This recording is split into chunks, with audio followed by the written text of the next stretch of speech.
This is a bamboo, and this is a steel bar.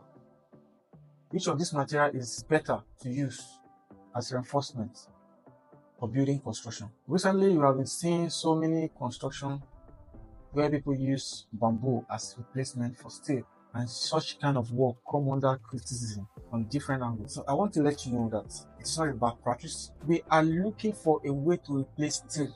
If you have a reinforced concrete material, reinforced concrete material is a composite material that consists of the cement, fine aggregate, coarse aggregate, and the reinforcement bar. The duty of that bar, the singular duty of that bar is to resist tension, nothing more. And now we have discovered that manufacturing of this steel has contributed largely to environmental pollution. Manufacturing 1 kg of steel produces almost 1.85 tons of carbon dioxide, and that is almost like 8% of the global carbon emission to the environment. It is harmful to the environment. So there is need to look for another material to use instead of steel in construction industry.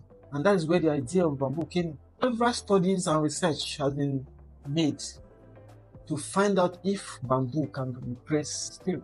And it was discovered that bamboo, when tested for tensile strength, has almost equivalent strength as that of steel. Steel is a very, very expensive material for construction. Bamboo is relatively cheap and is mostly available than the steel in lightweight construction, lightweight structures.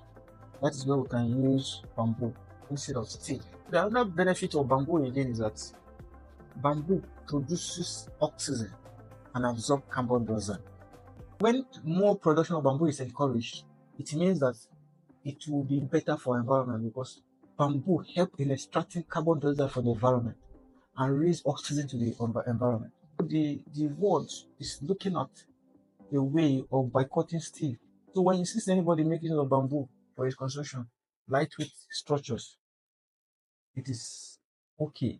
He knows what he's doing. Thank you.